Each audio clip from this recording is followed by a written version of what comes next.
Is Jared Polis to blame for rising Medicaid?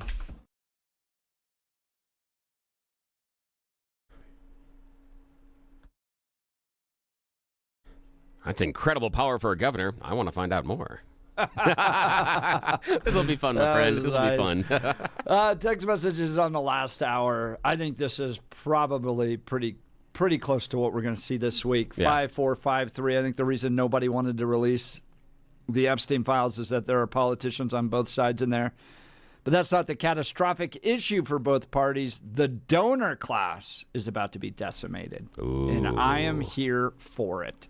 You know, I like that texture, and I think you've got some very, very clever words there. I think you're right, that the donor class is because, Jeff, you and I know that inside of the mob and inside of politics, there's one golden rule.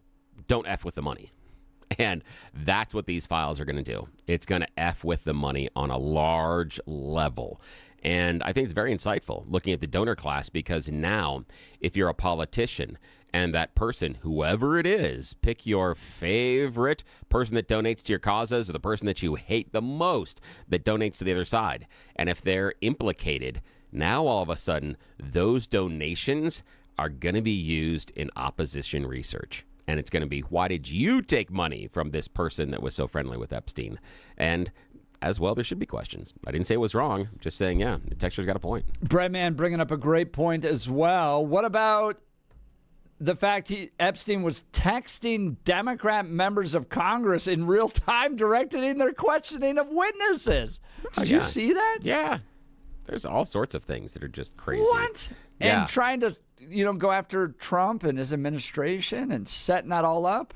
Oh, yeah. And the author going, come on, now's the time. Let's take them all down. That's why I want everything released, because Epstein is too well connected from what we've seen for either party to come out clean. And I've been very open. I'd love to burn both sides down. So I'm happy. Let's just see it. And for me, releasing all the files and letting the cards fall is probably the most justice that any of the victims will ever see. I have a hard time believing that anybody is ever going to be taken into a court and held accountable for what they did. I mean, right now we got Maxwell being taken into a light security where she gets to play with puppies. Yeah. So the idea of the judicial system getting involved and creating any sort of justice for these victims, I think that ship has sailed.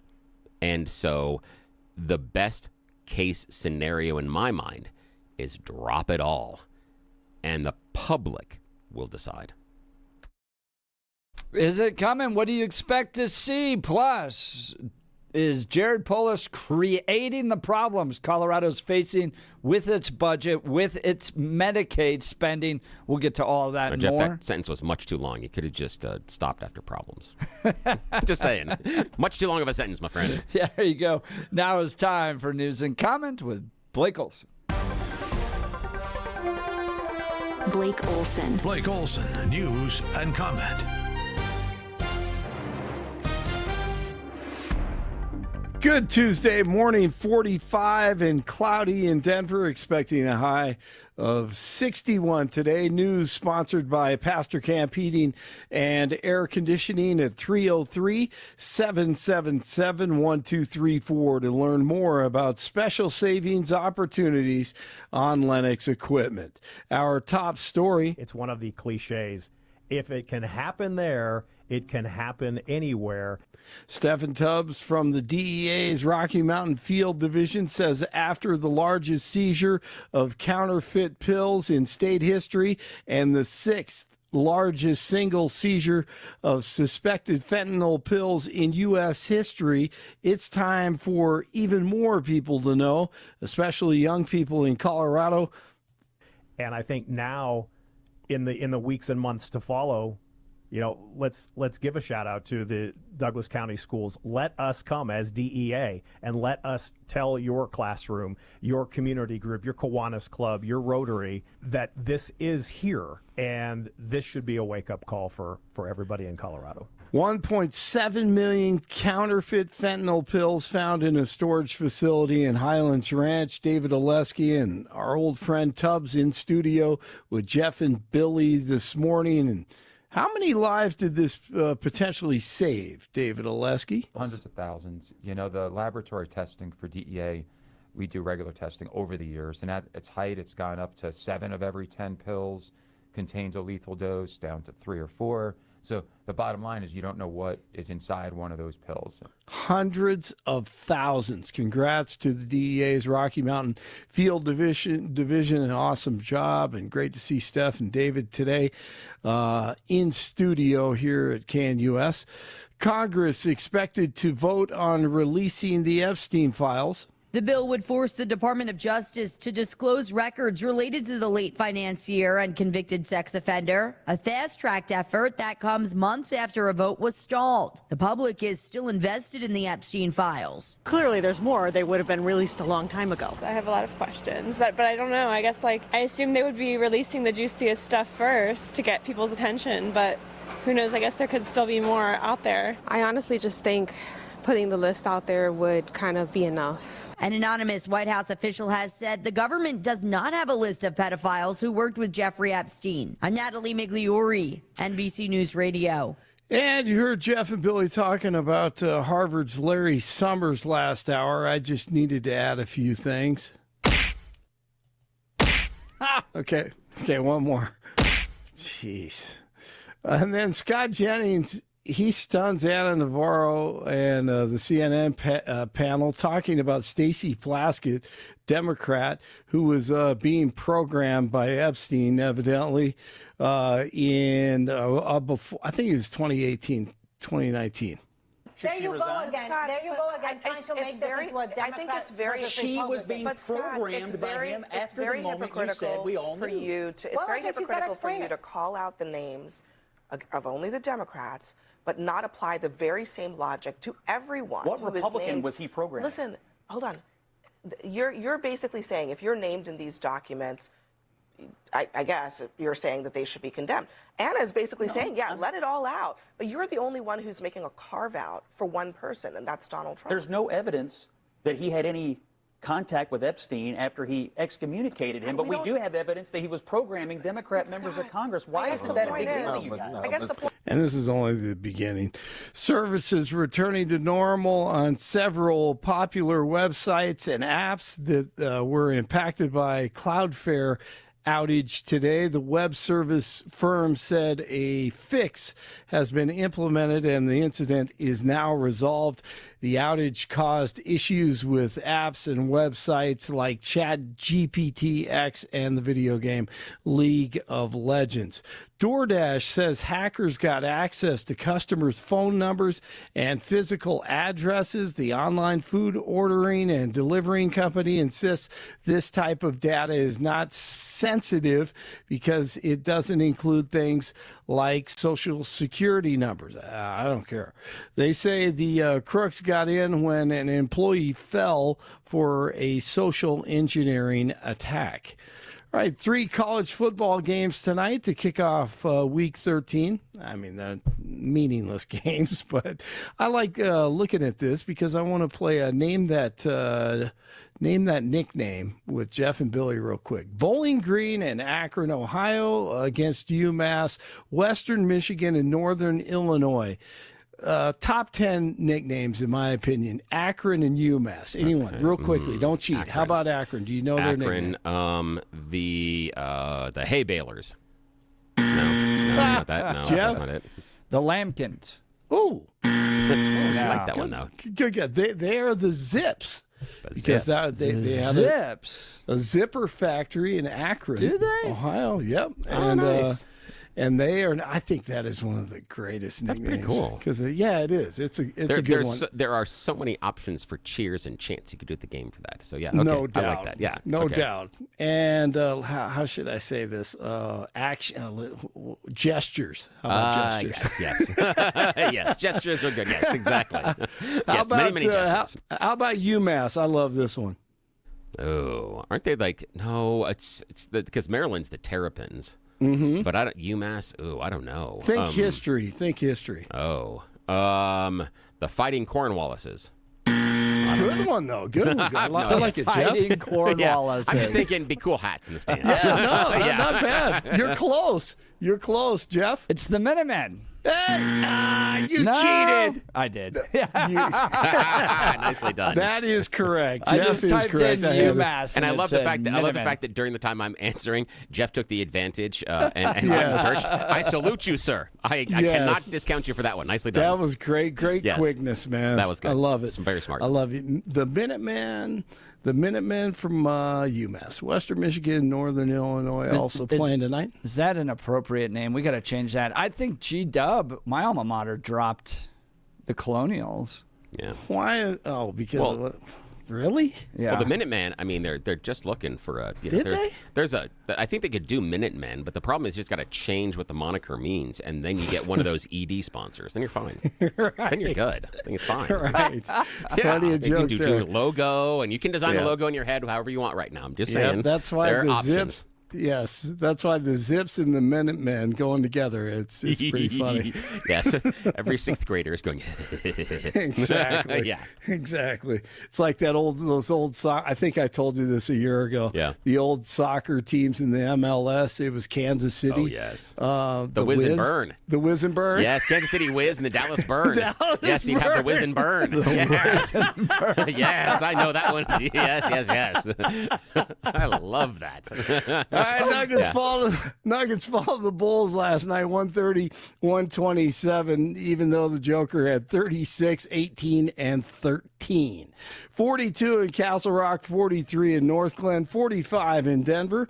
And Jeff and Billy continue. Blake Olson, News Talk, 710 KNUS.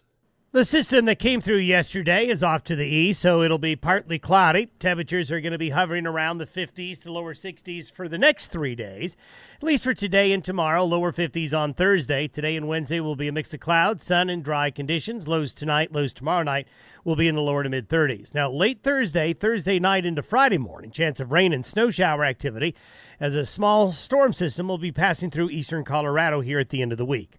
Meteorologist Don Day in the 710 KNUS Weather Center.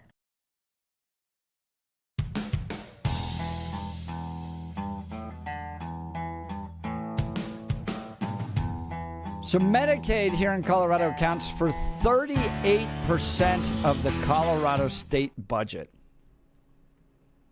including federal funding, making it the largest single category of spending for the entire state. If you're wondering where all your money is going and why everything is so expensive, it is Medicaid spending. Total state and federal dollars for Medicaid in Colorado, $13.6 billion in fiscal year 2023. The state covers 36.7% of all the Medicaid spending, and the federal government covering 63.3%. But Jared Polis going, wait. It's Medicaid. That's the problem with our budget. In a CBS article, Polis said if the state doesn't slow the rate of growth of Medicaid, the program will crowd out everything but funding for schools in the next few years. Listen to that. A little government-run healthcare system, Medicaid, the program will crowd out everything but funding for schools in the next few years. In the state, 1.2 million Coloradans rely on Medicaid. The governor says none of them will lose coverage, but what the coverage looks like will change. There's two levers on Medicaid, Polis said during a press conference. One is how many people you cover, and two is what you cover. Polis's budget request hones in on what services Medicaid plans to cover. There's been a number of benefits that have been added in recent years, Polis continued. Some of those are not sustainable over time. Now, our friends over at Rocky Mountain Voice said, Mr. Polis, what has been added? When has it been added? They write the governor's right, of course, but what neither CBS nor The Sun seem interested in following up on was that last bit. They highlight Polis's words from the quote above. There has been a number of benefits that have been added in recent years. Yes, indeedy, there have. Rocky Mountain Voice writes. By the way, you got to go to RockyMountainVoice.com. Great news and reporting there. And guess who signed a lot of them? Well, good old Jared Polis himself. And then they used a bill research tool to dive into what these are. They picked up several bills, some of which really didn't have much to do other than ask for studies, but others absolutely added to the cost. In 2020, Polis signed bills that let people who have too many resources to qualify for Medicaid, but who are above 65 and disabled to buy in to Medicaid in Colorado. He also signed a bill that, and you see this multiple times, played games with COVID money. The feds fire hosed into Colorado to help shuffle dollars around and to help us, quote, launder, unquote, more federal Medicaid dollars. In 2021, Polis signed a bill to let more pharmacists get Medicaid dollars, and then another bill about shuffling around federal COVID dollars. In 2022, Polis signed bills to drop their requirements that Medicaid patients needing repairs on complex rehabilitative technology get prior authorization before paying. This didn't give Medicaid to new groups, but it greased the skids for Medicaid outlays. Oh, and he also signed a bill that would allow Medicaid to pay for therapy with horses if you want it. That's right. Our tax dollars are going to Medicaid therapy with horses. In 2023, Polis was back at it, removing another check by eliminating prior authorization for certain advanced medicines as above with the rehab, and then there were significant expansions for what Medicaid would pay for. And lastly, Polis signed a bill in 2024 to study whether or not we could convince the feds to allow us to use Medicaid to cover health-related social needs. Think the use of Medicaid dollars for housing, nutrition, and utility bills. And then finally, they point out that House Bill 221289, signed by our governor, expanded Medicaid coverage in Colorado to anyone that might be here illegally. So we find ourselves at a place where Medicaid is covering more and more, including people that shouldn't be in this country. It has become the single biggest drain of our resources in Colorado. Jared Polis pointing out that, we got to address this after helping create the problem that we're facing. Another example of Democrats being both arsonists and firefighters and then claiming the credit for putting out the fire. But Bill, in my mind, it seems to be getting unsustainable. Your thoughts, sir? Yeah. There are some problems with expansion for these programs, and the fact that Polis himself admitted that some of the expanded benefits are not sustainable over time is a large indictment of what the state legislature has done. I've screamed, and you have as well, about the misappropriation of COVID money, that over and over again, it has been demonstrated that the Democrats here in Colorado viewed a one-time lump sum payment from the federal government just to make ends meet as instead a gift to start a whole bunch of programs. So those in charge of our legislature understood that they were given a one-time check, and they went out and bought a car that required payments over a long term, yet payments of money they didn't have. They did this, and they walked into it. And Jared Polis has admitted that some of these expanded benefits are not sustainable over time. Now, the problem with that is the people in the legislature, that's kind of your job. It's kind of your job to manage the state budget as far as what is sustainable over time. So I am looking at the state legislature that y'all have to go back and fix this. And we've got a caller on the line, Spencer, that's got a really interesting idea and insight into why some of these problems have been created and then ignored by the Democrats in the state legislature.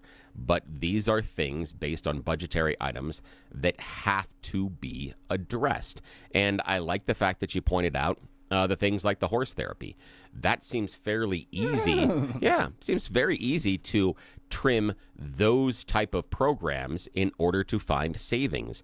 Everybody listen to the Jeff and Bill show at some time or another in your adult life has gone through both times of plenty and times of fallow in your personal budget. And when you go through those leaner times, you go through and cut some of the stuff that is extraneous at that moment. Horse therapy and things like that seem to be extraneous. Do we want to cut, things that will cover cancer treatments or cancer screenings or medication or surgeries for people that are disabled or the elderly? No, we don't want to do that. But things like horse therapy, that seems to be something that is malleable enough inside of a budget that we can pull back and restrain ourselves during a leaner time until our budget is fatter. Everybody listening to the show has gone through that exact exercise. It is time for our state legislature to go through the exercise, but I don't think they care. At the core, I don't think they care. Bill, this is prime example as to why a government solution for healthcare is a disaster. They continue to add more and more things on top of it. And it's not just healthcare and not going to the emergency room. We now need to provide housing, and we need to provide food, and we need to provide counseling and your horse therapy and everything else. And it just grows and grows and grows. We have more people on Medicaid than at any point in Colorado history. We're now funding illegal immigrants to be on Medicaid. It is 38% of our budget. And as Jared Polis himself said, that if we don't address it, our state budget will be made up of two things, folks: health care and its unending skyrocketing costs, and education and its unending skyrocketing costs. The two things that the government is managing get worse and worse with regards to their services, more and more expensive. There's no free market influence on those two industries. And so they continue to devolve. Let's get to Spencer in Castle Rock here. But real quick, let's talk Dan Caplis with Dan Caplis Law. I've known Dan for well over a decade. The guy is rock solid when it comes to getting justice for people who've been hurt in injury cases. Dan Caplis, the son of a police officer and a former seminarian who's dedicated the last 40 years of his life to helping people who've been hurt in serious motor vehicle crashes. Dan is believed to be the only lawyer in Colorado history to win 5 straight multi-million-dollar verdicts in Colorado crash cases. Dan is also believed to have won the largest truck crash verdict in Colorado history. He also got $200 million for the family that had lost their loved one in the Glenwood Springs accident. Did the research, found out that the company had policies that led to the death of that young girl. And this was not just justice for the family, but justice for all of us that entrust our kids to these theme parks. Dan Caplis is the official law firm partner of the Denver Nuggets and Colorado Avalanche. Dan Caplis Law is a serious firm for serious cases. Dan accepts righteous injury cases on a percentage fee basis so that he can represent good people from all walks of life without regard to ability to pay. So if you need Dan's help, give him a call. Here's the phone number, 303-770-5551. That's 303-770-5551, or hit dancaplisLaw.com. That's Dan, C-A-P-L-I-S Law.com. All right, let's go to the phone line. Spencer in Castle Rock. Good morning, Spencer. You're on with Jeff and Bill. Yeah, good morning. Hey, guys. So how do you neuter Tabor in Colorado without a single vote being cast? Fees. You run $1 billion deficit every year. And the JCB is reporting that we're $1 billion deficit this year. We're going to be about an $800 million deficit next year. And then for fiscal year 27-28, we're going to be a $1.3 billion deficit. Wow. And they don't like the governor's proposals, but they're not stating the obvious, which is pull back on your other spending until you figure out a better plan. None of us run our households this way. And those of us that do don't have a household. When the bills get too expensive, you start cutting the luxury items. These people want to have their cake and eat it too. And your Tabor is gone because this is what they're going to be doing for the foreseeable future. You know, Spencer, I hadn't considered that angle. And once you called off air, I started chewing around in the back of my head with it and then listened to you as you explain it. And I can't say that you're right or wrong, but I am going to tell you, you make one hell of a good case. I think you make a lot of sense as far as motivation, that the Democrats haven't been able to go after Tabor legally through the court system, and the voters haven't allowed them to tear it apart. So if you create massive budget deficits and still have to send tax money back to people, then you create the need and say, wow, we wouldn't have all of these deficits if we just got to keep more of your money.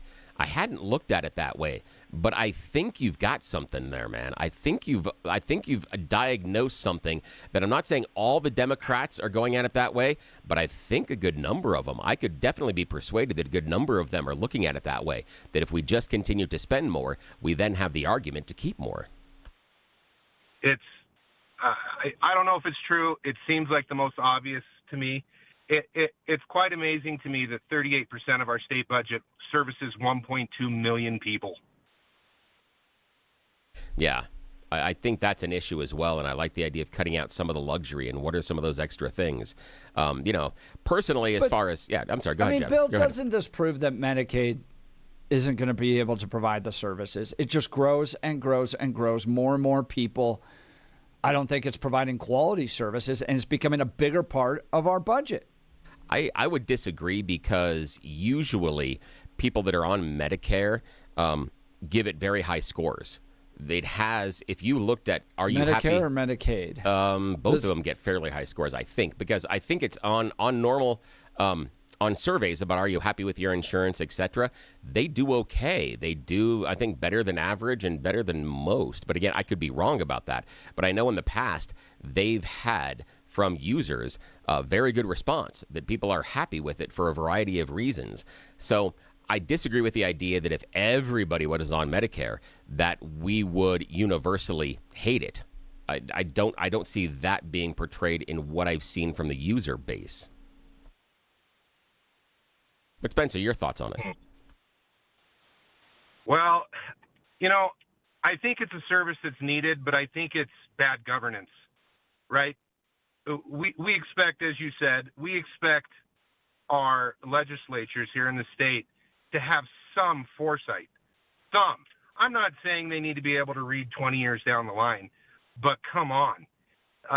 These things need to be taken into account, and the decisions that they make, up there in the legislature, they're not doing their job. And I think they don't care, like you said, because who's going to replace them? They're going to get reelected. Yeah. And there's nobody holding them accountable. It's not their money. It's not their money. We set up these systems. We did the same thing with education. The state budget is playing this out right before us. They get more and more expensive. Government is this leviathan that just keeps growing and growing and growing because it's not their money.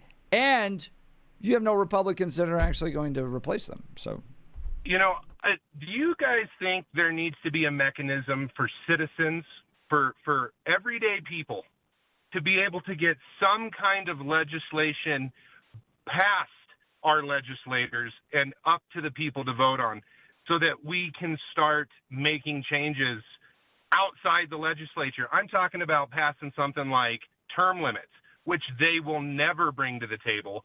They will never vote on. I really feel like the citizens of the state and of the country need to have some mechanism that allows us to bypass the legislature and put legislation in front of the people to vote on.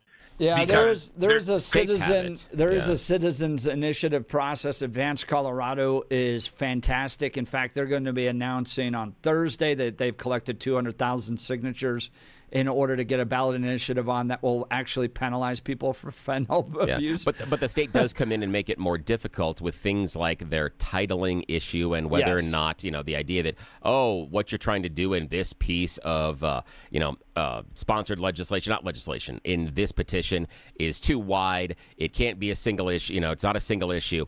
And the other thing they do, Spencer, is they hold anything started by the citizens based on petition to a higher standard than what they hold legislative actions. Because the legislature can come to us and ask us to vote on something, but they're not held to the same exact standards as if the very same question was originally proposed by the voters.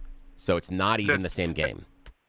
We need a piece of legislation that requires our state governments to maintain a budget. And the second they run a deficit, they need to start immediately rolling back all new spending that they put on place to create that deficit until they get back to a surplus. Yeah, either that or what we do is we hold their personal finances responsible and say, we'll just start garnishing your paychecks and your assets. We'll just do it that way. The minute you run a deficit, you lose your paycheck. Yeah. Then we have no governance. So I like it. Thank you, Spencer. You're the best. Thanks, Spencer. Spencer from Castle Rock. His line is open if you want to join the conversation. Give us a call at 303-696-1971. Text us on the Dan Capless Law text line at 720-819-5115. Bill, everyone's conversations right now are about next week and Thanksgiving. Right? Yeah, they are. Where are you going to go? Who are you meeting? Who's cooking? Who's bringing the green bean casserole? All that stuff, right? And here's the thing. And here's the thing that heading into Thanksgiving, if you're the person that is hosting, if you have that pressure on you, you understand that the majority of your day is not about enjoying friends and family. The majority of your day is making sure that things are right inside of the kitchen and then telling other people to get the hell out of the kitchen because you're messing things up. So everything about that, the cooking prior to and then clean up afterwards, all of that stress rests squarely on your shoulders. But Jeff, you might have a solution that's going to make that day a little Absolutely. easier. Let's talk about my friend Stephen Michelle with Black Eyed Pea of Colorado. I absolutely love this restaurant. My entire family does, in part because the food is so fresh, locally sourced. You can taste the quality. Even my teenagers recognize it. It's home-style cooking at its best. 8 locations around the Denver metro area. There's sure to be one near you. Bottom line, you want to take your family out to eat at the Black Eyed Pea. All right, so let's talk Thanksgiving coming up. If you don't actually have to cook, you don't want to, but you still want that great Thanksgiving food, well, the Black Eyed Pea of Colorado is open on Thanksgiving Day. From 10 a.m. to 4 p.m., they'll be serving all of your holiday favorites. Roast turkey, stuffing, glazed country ham, slow-cooked pot roast, and your choice of 2 sides. For dessert, you can choose between pumpkin or pecan pie or the cherry cobbler. Perfect for the whole family. And heads up, holiday catering's available if you're doing that family gathering at home. So if you don't want to cook, just go to the Black Eyed Pea. You can get great food on Thanksgiving Day. If you want to cater, so you're all getting together, but you want to show up with great food, you can do that as well. Black Eyed Pea gift cards are always perfect for your spouse birthday favors or holiday presents, or as a thank you to someone special. Get them a gift card. My family loves this restaurant. This is our go-to after church lunch, and everybody enjoys it. I know you'll enjoy it as well. Keep it in Colorado. Visit the Black Eyed Pea near you. We'll continue with your phone calls and texts. You're listening to the Jeff and Bill Show. This is Denver's Talk Leader, News Talk 710, KNUS.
Welcome back to the Jeff and Bill Show. Great article out of Rocky Mountain Voice about how Jared Polis is frustrated with rising Medicaid spending, but he's the one that did this.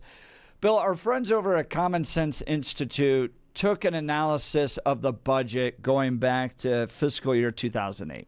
And you can press a little play and you can watch the numbers jump around, okay? Back then, the highest percentage of spend in Colorado was on education. And then around fiscal year 2010, you watch healthcare jump up. So now Obamacare, that's kind of post-Obamacare.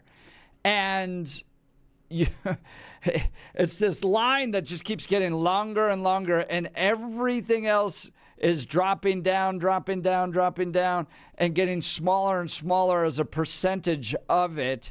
And so healthcare policy financing is becoming the beast. It's becoming the big spend for the state. Well, everything else, education, human services, transportation, corrections, the judiciary, the treasury, public health and environment, early childhood, public safety, natural resources, labor and employment, local affairs, law, military and veterans affairs, regulatory agencies, agriculture, all going down to becoming a smaller percentage. And at this point, Jared Polis himself saying that in a few years, Medicaid and healthcare policy plus education are going to be the two things that the state can finance, just those two.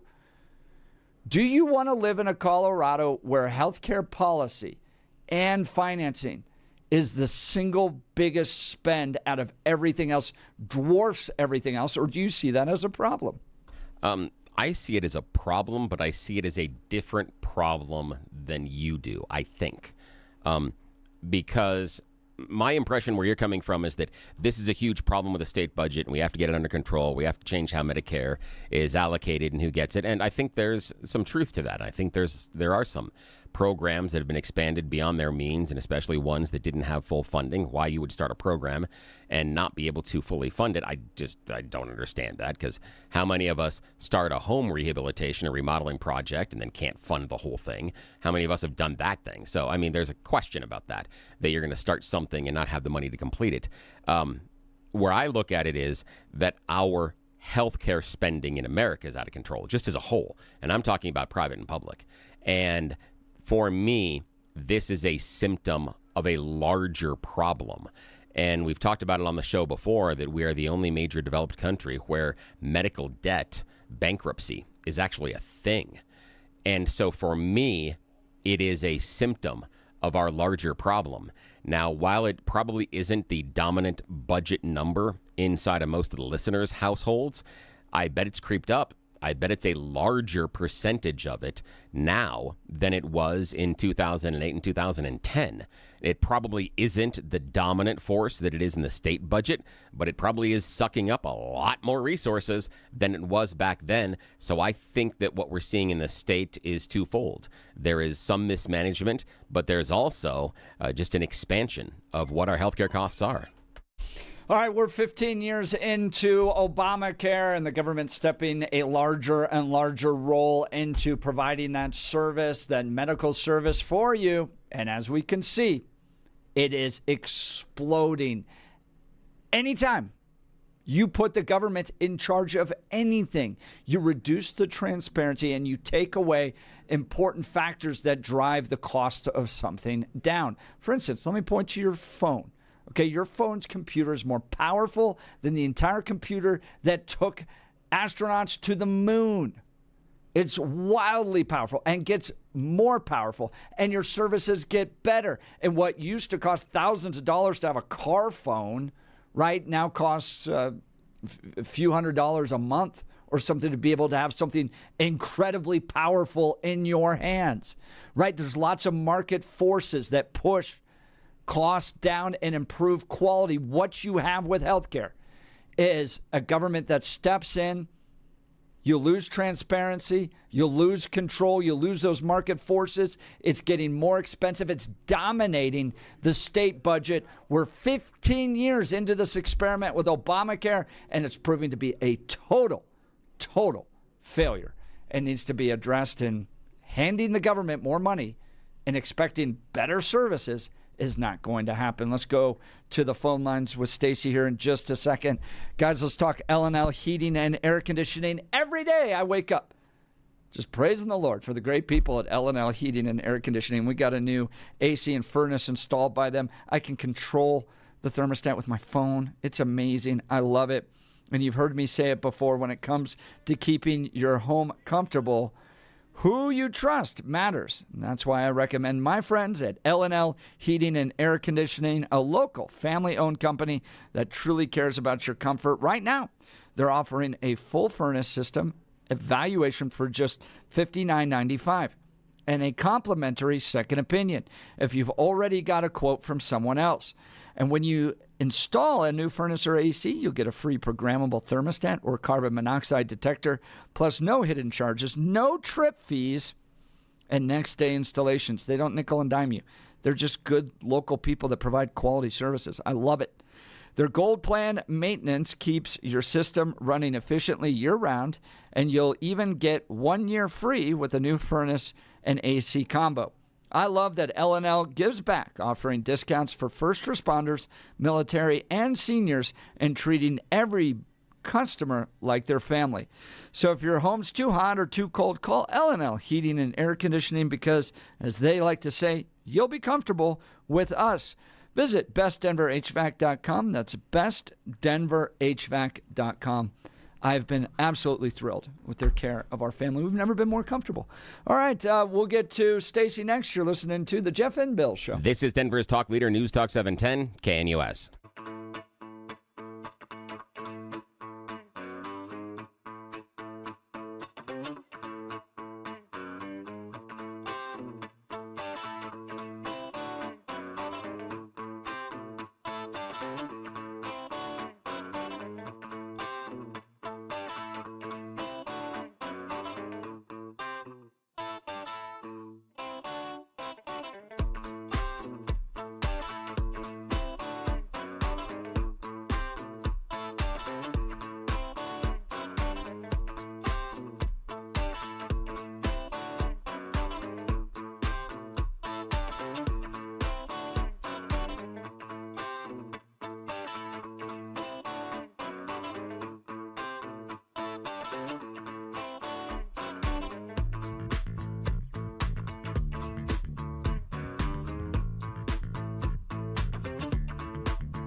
Welcome back to the Jeff and Bill Show. We're talking a great article in Rocky Mountain Voice. Go to RockyMountainVoice.com. Bill's search reveals how Polis grew Medicaid, yet he blames it for rising costs.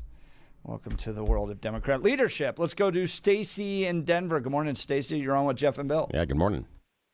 Morning. I have a few things, so hopefully you won't hang up on me. One is on the Medicaid. There are people out here who are aware of fraud and abuse and have tried to report it, and it's gone nowhere. So who would you recommend? Who would you recommend it be reported to? And then the other is Rocky Mountain Voice. I recommend they look into the CDHCPF. I believe it's Colorado Department of Healthcare Policy and Financing, and Mark Williams. That will go a long way in resolving some of these issues. Somebody has alleged that he was the former mayor of Arvada. So it's kind of interesting that he's now, I don't know how you go from that to the healthcare policy and financing bureaucracy. And if anybody knows who to report the fraud and abuse to, we would appreciate it, because there's a movement out here of people who are on it who want to get off it. So I'll listen offline. Thanks. Okay, thanks, Stacey. We'll see if we can research some of that. I don't know who to call. I don't know. I don't know. No That's idea. part of the problem with the government running No idea. stuff. It's like, I know you're gonna have it's to, like like, if you have yeah. problems at the DMV, you're like, who do you call? Yeah. And whatever it is, it's a long menu of things and choices, and you got to push 1s and 3s and 7s, and I have no idea. We'll see if we can find something out, Stacey. Yeah, and we'll be back tomorrow. It's been great. Thank you to everybody who joined the show, especially the heroes out there with that big drug bust. Y'all are awesome. We love you. You're listening to The Jeff and Bill Show. KNUS.